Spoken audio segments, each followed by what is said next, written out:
Hi, everybody. I'm Pastor Brittany. I'm one of the pastors at Mercy Community Church. We are a grassroots church that's been around for 15 years in the Ponce Highland area. We started out as a house church and quickly grew to be a community that has always met in borrowed space, but quickly has been growing and is continuing to grow. We're a community that worships and fellowships and gathers as people who live in houses and also people who are unhoused. Right now, the majority of our congregation is people who are experiencing homelessness, living on the streets. For a long time, most of our congregation lived in the neighborhood, lived and kind of slept in the neighborhood. But throughout the pandemic, our community has grown to include people from all over the city that walk a long way, bus a long way to be with us. We've always been a community that worshiped on Sunday. We identify as a church. And so, being a Christian community that worships together and does all the other fun things that Christian communities do. But we also are open throughout the week because people need a place to be and gather and worship and fellowship, not just on Sundays, but also throughout the week. So before the pandemic and then throughout the pandemic, we're open 5 days a week. And we're a place where people can come and drink coffee and fellowship and get information and pray and sing and do art and do yoga and eat meals, and also just a place where people can gather and just be. There aren't a lot of places where people can just be, especially if you are living on the streets. There's not places where people can just hang out and have access to restrooms, have access to a place to charge their phone, have access to meet with a caseworker.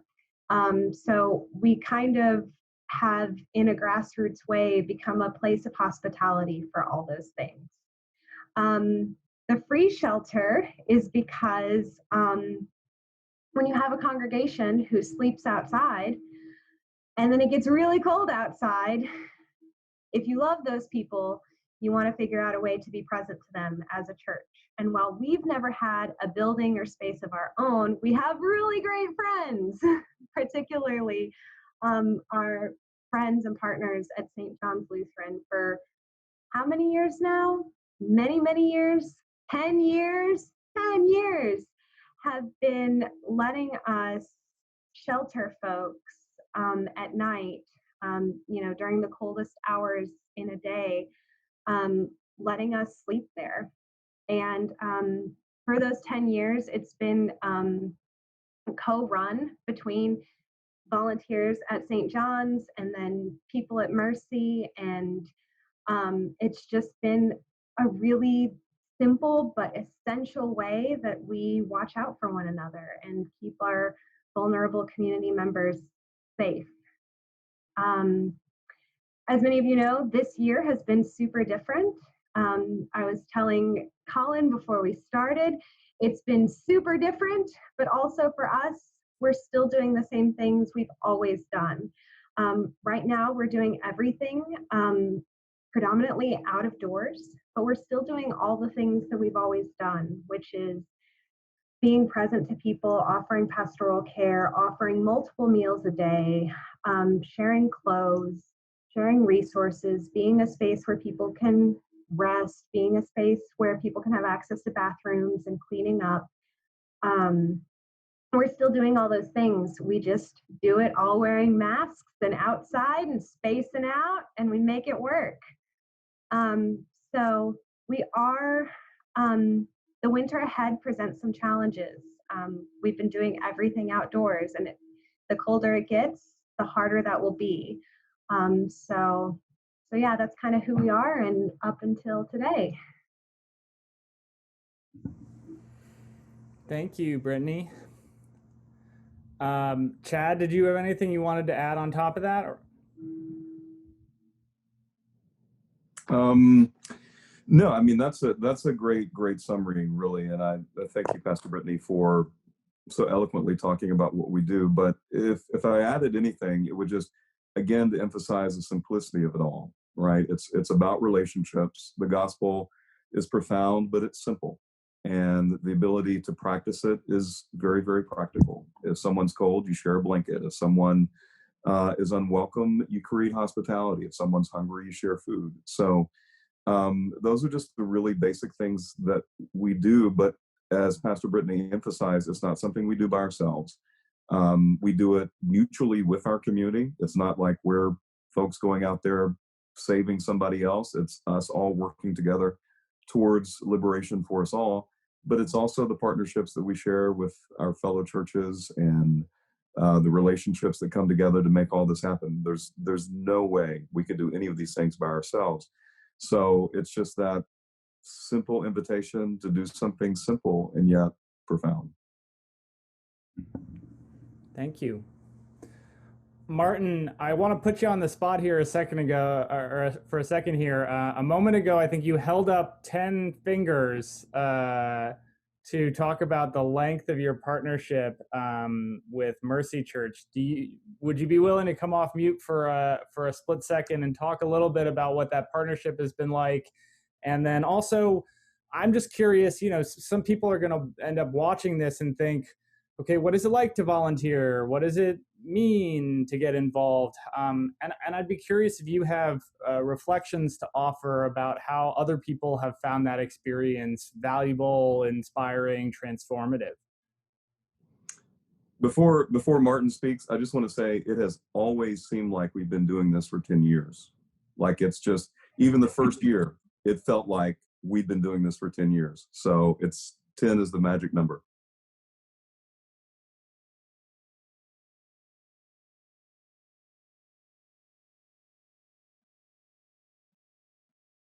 I think you're still muted there.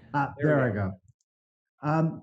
It does seem like it's been 10 years since day one, because the partnership has evolved over that decade, and we've had so many unique challenges each year, and every year presents a new challenge. And yes, this year is going to be very unique, but as a fairly long-term volunteer during those 10 years, I won't say that I started 10 years ago.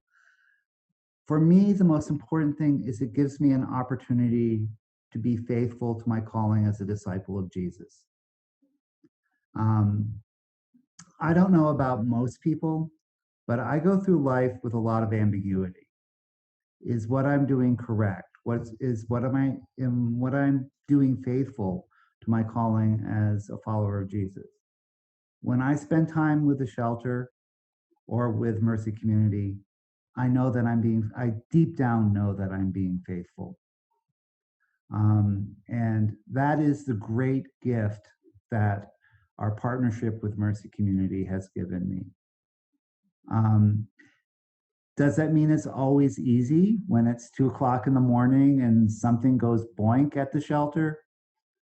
No, that doesn't mean it's easy. But I know that God has promised to be there with me and with that community, and we'll get through it. Not because I'm so awesome, but because the promise of the gospel is there. One of my favorite memories from the time there is it was the opening night, like maybe 3 or 4 opening night, maybe 3 or 4 years ago. And Pastor Chad was there, and Pastor Maggie was there, who has gone to do different things, but is still involved with the community in many ways. And it was back when we were using the upstairs portion of the church. And Pastor Chad and I were on the gallery, and we were looking down, and Pastor Chad said, "This is the gospel." And that's truly what it was.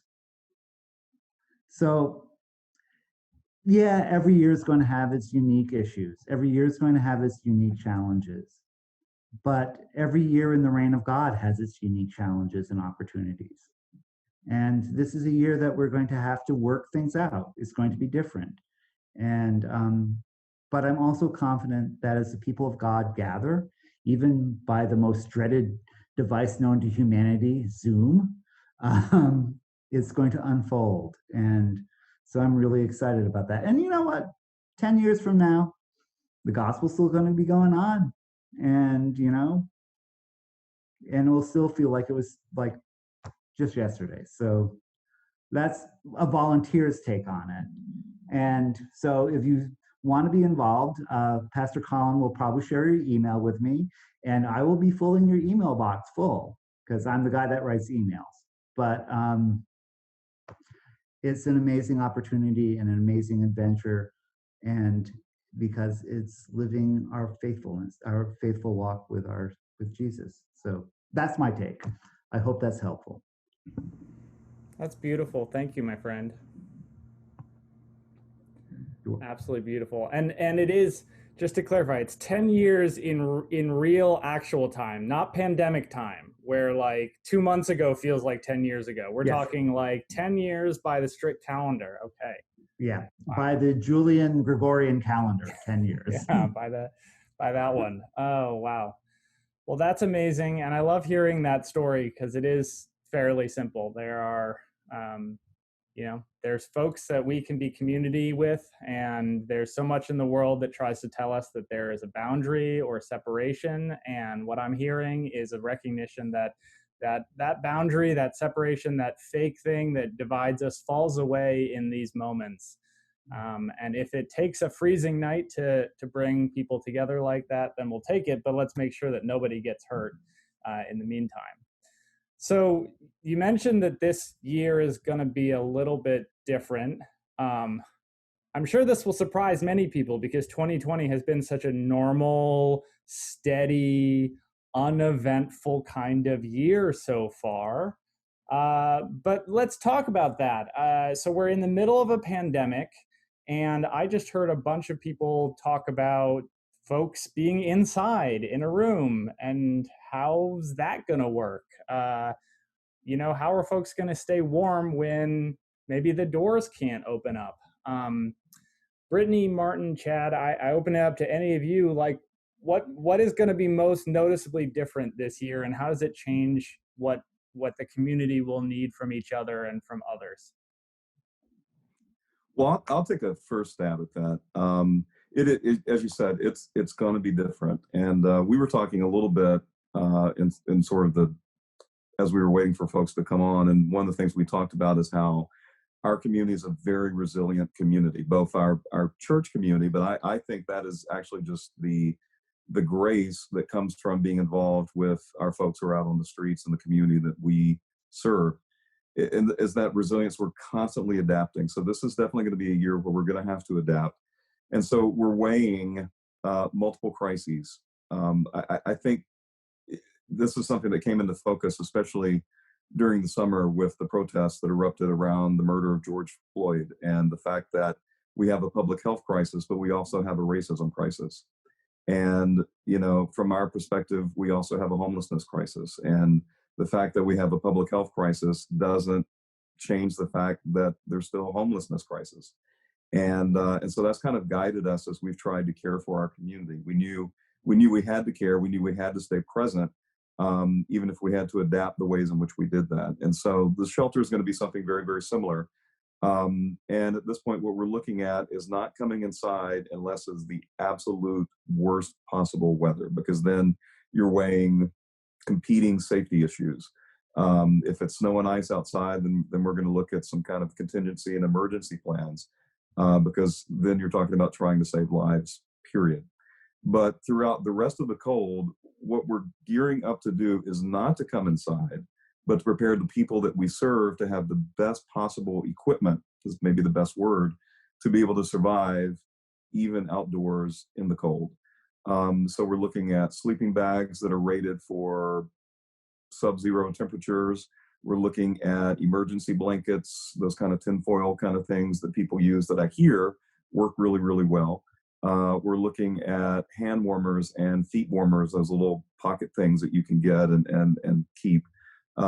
We've got some folks who are looking into the possibility of hot water bottles and the ability to have a couple different locations where people can fill up hot water bottles and have that to kind of sleep with. And so we're looking at multiple ideas. There's even been some talk about giving people tents so that people could have tents to be able to sleep in.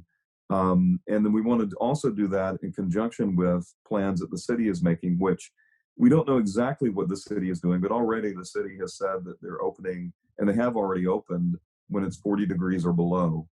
But it's a slightly strange situation, at least what we understand of it so far. You go to a place at 1 a.m. in the morning, which is strange, but I'm sure that'll develop as things go along. So we want to try to make sure people get to safe places. If there are indoor places that are better equipped than we are to kind of keep things safe. But beyond that, we're going to try to make sure that we are giving people everything that we need. We also want to do hot coffee. So if it's a cold morning, if it's 32 degrees out there and it's a Saturday, and it's 7 a.m., if we can get folks who say, you know what, we're going to go to a couple different locations and we're going to make sure there's hot coffee and a thermos and make sure people can warm up. Those kind of things really, really make a difference and really, really matter. So that's our simple plan. That's a simple plan. So instead of having the building itself to offer on most nights, obviously, as you mentioned, there's nights when the risk of pandemic will always be weighed against the very real, more immediate, perhaps higher risk of freezing cold, rain, snow, ice, all of that. But instead of just simply having the building and some blankets to offer, we're now talking about having a space outside potentially, and also all the equipment and gear that someone would need to survive all of this. That's correct. Yes. So I assume that y'all are just dipping into your own pockets and shelling out for tens of thousands of dollars worth of sleeping bags, right? Like so where's all that equipment and gear come from? Colin, are you kidding? We are beggars and we are shameless. Yes, we give. We've got a song that said we're not too proud to beg because we give everything we have, right? So yeah, we're fully committed. We're giving everything we can towards this effort, but we are not ashamed to beg and to say, hey, we need help. So I think this is the kind of thing that any person, any family, any community, any work group, any church group can get involved in just helping us have as many sleeping bags as possible. Because what we know about our community, it's not going to be enough to say, hey, it's the beginning of the winter, here's a sleeping bag. That is not going to cut it for our folks, because rain happens, things get lost, things get stolen. These are all realities that people face in the chaos that is the streets. And so we want to have as many of these really quality sleeping bags as we can get our hands on. And we're not just talking about your regular sleeping bag. We're talking about the kind of sleeping bag where you can be in the frigid cold and still be able to survive. So, and that's 0 degrees or below rated? Mm-hmm. So that's an important thing. That's not just like the high school camping trip sleeping bag that you've got that makes you a little bit warmer when it's 50 degrees outside. We're talking, life-saving equipment, Right. not just slightly more comfortable equipment. Beyond the sleeping bags that we normally distribute over a night in the church. Yeah, and we do have I'm sorry, I'm late.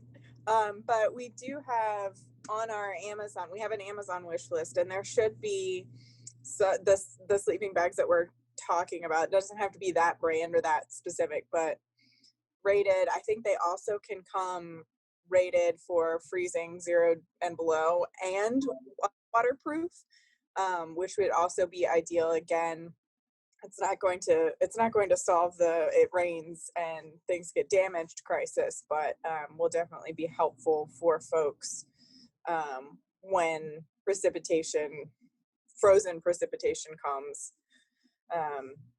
Also, just in thinking about the sheer volume that we're talking about, is right now we see about 40 to 50 folks a day. And some of those folks are the same and some of them aren't. So that gives you an idea of just the starting place that we're coming from. at this point. Yeah, so you could easily assume that those 40 people might go through 2-3 sleeping bags, considering all the chaos that Chad referenced. And then that's before other people show up because they hear, oh my goodness, these folks might have a way for me to stay safe and not freeze out there on the streets this winter. Right. And the things like the hand warmers, those things are, they only last for 24 hours. So those are things that would have to be replenished every night, that it gets to a certain temperature. So just again, an idea of what the resources are that we're looking ahead for. So we can share the Amazon list and get that out widely to anyone who's watching this. But give me a sense, what are some of the things that are on that besides, I heard sleeping bags and hand warmers? We also include things that we want people to be as warm as they can be throughout the winter. So we are also asking for things like skull caps, warm winter jackets, gloves, anything that you would want to have on your body to be outside in the cold for prolonged periods of time. Wool socks. Mm-hmm. Wool socks. We're currently sharing clothing twice a week. And we are getting more clothing donations than we've ever gotten. We're also giving away more clothes than we've ever given away in our history. And we anticipate that will just amp up in the winter. So we are already, storing things away, warm pants, long underwear, any of those things that if you think about being outside, because we aren't even just talking about overnight, on those really cold days, people are outside all day and it's really hard to, get a break from how intense that is. So anything that you would want to be if you knew you were going to be on a hike on a really, really cold day, anything that you can think of that you would want on your person. Another thing that we've invested in is those like outside restaurant heaters, that you see popping up everywhere because everybody's eating out of doors if they're eating anywhere. So we've got a couple of those, and if possible, we'd like to have more, just to create as much warmth out of doors as we can. Well, and thinking about the fact that those also are run by propane, and that will be used quickly. We will go through that quickly. So again, just thinking about things that will be a part of the process, as Pastor Brittany mentioned, of staying warm, not just when it gets below a certain temperature, but that we're also going to continue to do what we're doing every day. And, in the years past, we've been able to have Mercy open and folks can come inside and be warm and have a reprieve. And this year, that's just not going to be an option. So the more that we can have to keep folks warm, even during the day, would be a blessing. Yeah, so to recap, some of the things I heard were, one, it's sort of a misnomer to say that we're talking about the night freeze shelter because it's pretty freezing during the daytime too, especially if you're outdoors all day long. Now, obviously, night presents its own dangers and temperatures can really plummet, but the need doesn't go away during the daytime. And then the second thing I heard was just to not assume that that we'll ever have enough of the things that we will need to take care of this community this winter, simply because of the chaos and the life that folks are going through out there on the streets. And then the third thing I heard was just that, yeah, we need to make sure everything is rated at a certain level, but on the simplest level, if anyone who's out there or listening to this, watching it later, closes their eyes and imagines the coldest day they've experienced in Atlanta, and imagine spending 24 hours out in that coldest day, anything you could possibly want for yourself or for your loved one or for your kid in that situation, that's the type of thing y'all need and that Mercy Church needs and that this community is going to need this winter. Mm-hmm. So aside from these donations, well, let's talk about that practically. Where can people drop these off? We'll put this information online too, but someone say out loud where you can drop it off, how we can get in touch with y'all, and all those good pieces. You can always drop it off at St. John's Lutheran Church on the corner of Oakdale and Ponce. Mercy Community is there pretty much every day of the week right now, and they can take it in. We usually put it in the sun porch, and we trust Mercy for the distribution of the materials. You can have it sent there as well. And I don't know the street address, unfortunately, but I'm sure you can get that out. 1410 Ponce de Leon Avenue, Northeast, Atlanta, Georgia, 30307. I knew the zip code from all of the times going on the Weather Channel to figure out if we were opening. So that's about it. So we can receive any donations there and make sure that Mercy Community receives them. Yeah, and if you'd like to, we're not there 24/7, though it sometimes feels like it.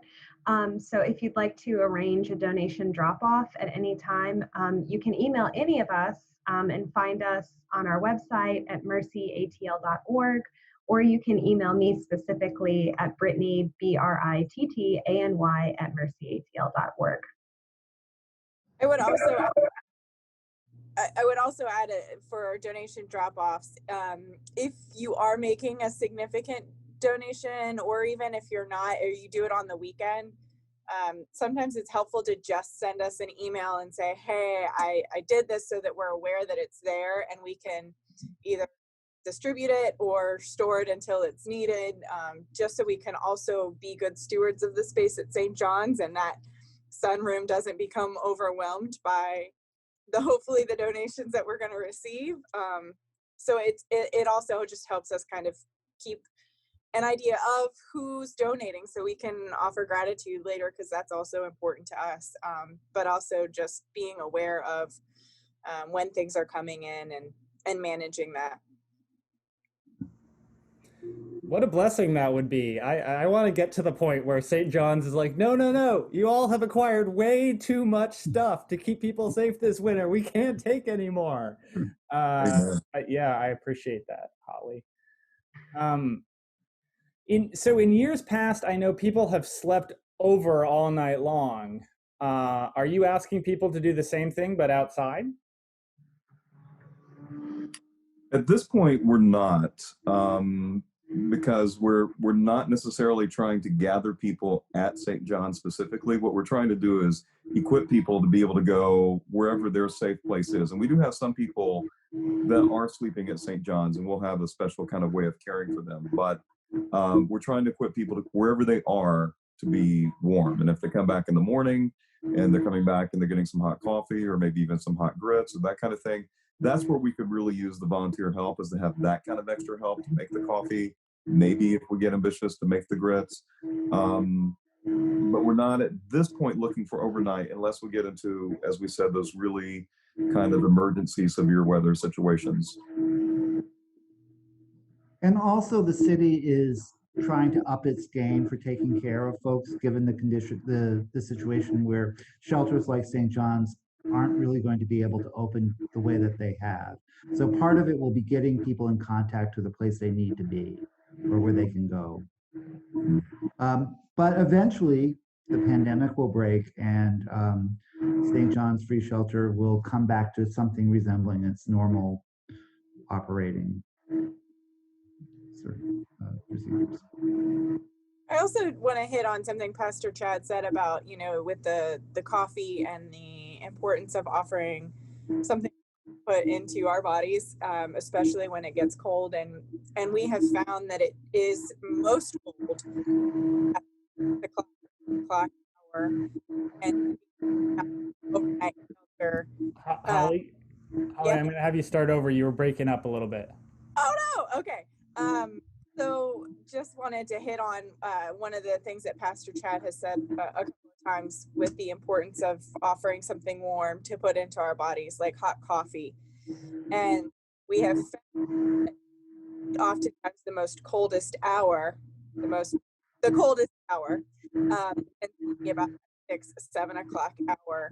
And that would be when we're asking for volunteers, at particular churches, the gas station where congregants can safely, and we have done that, and we are happy to talk more about that in another time if we need to, about ways that you can safely mask and distribute like coffee.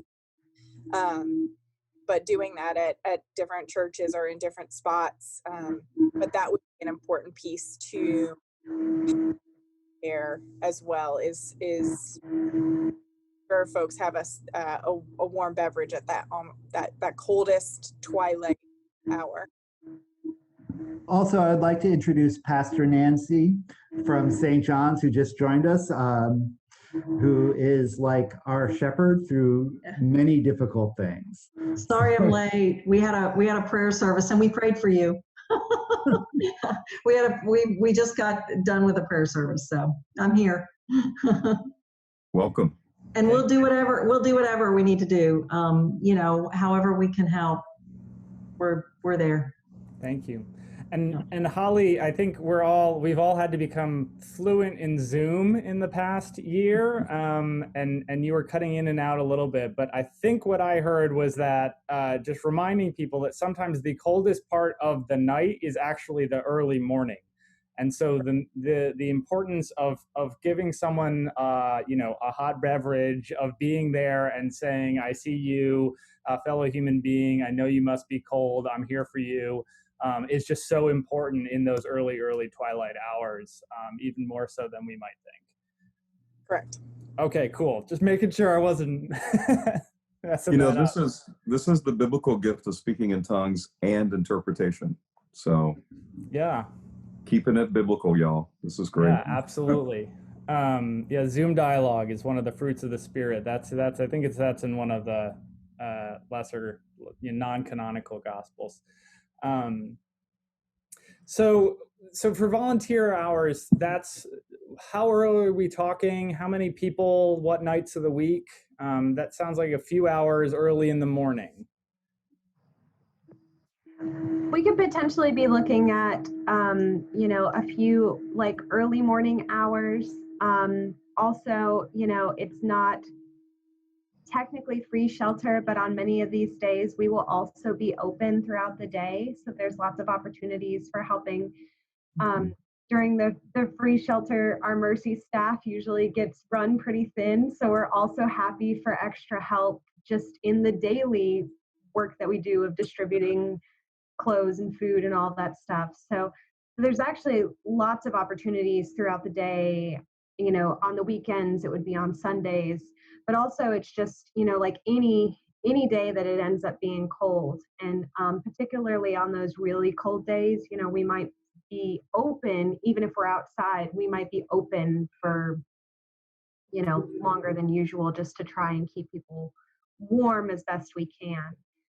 And, I think that there's, potentially like, hours for helping distribute these items, sleeping bag distribution. Yeah. So, there'd probably be a variety of hours available for what we'd be looking at. Mm-hmm. And also to creative, like, we've had people at St. John's like make us, they're like, I can't come volunteer on this day, but I can make you soup the night before and leave it in the fridge for you.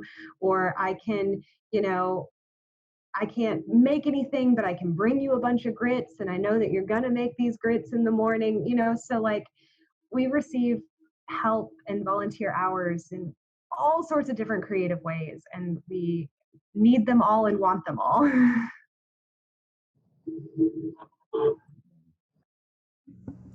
Let me tell a story if I could, because this kind of takes me back to some of the early days of Mercy, and this actually predates the actual free shelter. It was the winter, and I don't remember the year, but it snowed. And I remember, and my boys were small, and I remember being at home with my boys, and we snowball fights and tried to make a snowman, but it wasn't really good snow for that. But enjoying the winter, but also recognizing, it was probably a Saturday or something like that, and just recognizing our folks are cold. And so, and this again, super early, it's maybe the first couple of years of our operation. And at that point, we where we were renting, we weren't able to go into the building in the evening. We could only use it at set hours during the daytime.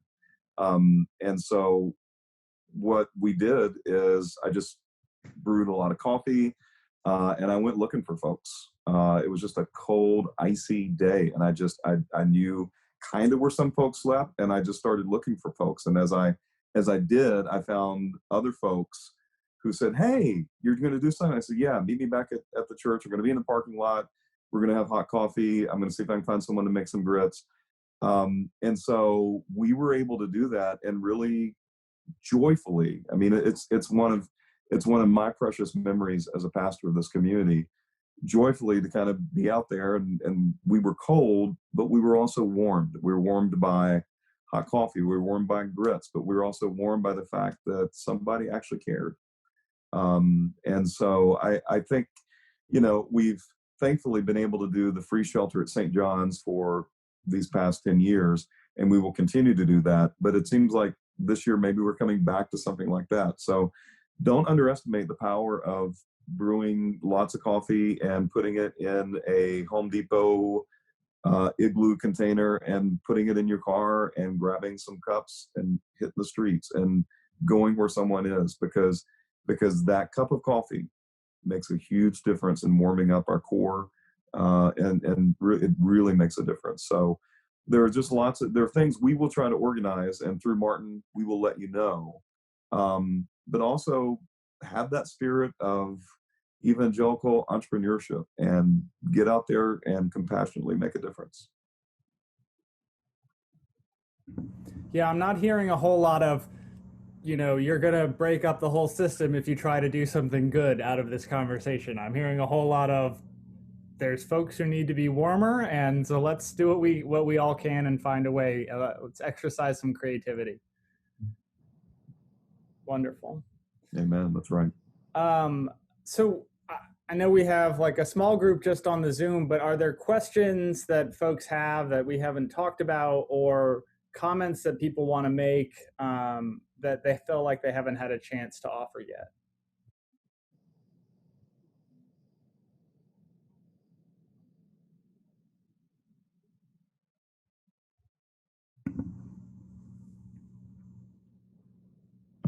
Mostly Brittany, go. Oh, I was just going to say, even if you're at this point, if you're watching this later, or if you're watching it now and you're like, I don't know what I'd be able to do, I don't know that my schedule will allow it, give us your email anyway. Give us your email anyway, because then at least you can be connected to what we're doing. And Martin will, that way you'll know what's going on. And maybe when you know what's going on, if you see like, oh, wow, it's going to be cold these next 3 nights. Oh, I could drop off some coffee. So like, even if,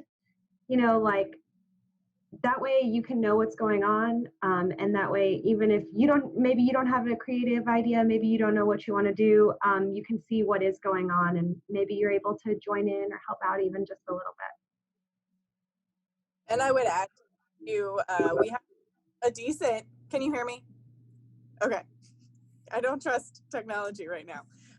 But we do have a decent, I think a decent, beautiful social media presence. So that would be the other thing. In addition to the email, follow us on Facebook, follow us on YouTube, because we often do put things that, like, if we have an immediate need, or we found we've run out of coffee creamer or sugar, because those are also things we go through a lot. That's a forum for us to communicate some of the more emergent needs as well. So I don't know how others are, but the more different ways that you can communicate with me, the better, and the more I will receive it. So give us your email, follow us on social media, because through all of that you will see stories, and you'll see needs, and you'll see all kinds of beautiful ways that we're still being community. I think I know the answer to this question, but I have to ask it because I know a lot of people for whom church and even faith communities are not always a place that has felt welcome or accepting or loving even. None of the people on this call, obviously, because I know you, but I'm going to ask, if I am someone who is not Christian, has nothing to do with religion, nothing to do with spirituality, am I welcome to come help at the Mercy Church night shelter? Yes. Yes. Yes. 100%. We need you. Like I said, I was pretty sure where that answer was going to go, but I feel like it had to be said just because that's the world we live in right now. And there's no judgment on where everybody stands with beliefs. So I just want to affirm what my other pastors said. All it Yeah. requires is a desire to help the people who need help. Wonderful. Yeah. If you can get cold, then you can help keep someone else warm. It's that simple. Amen.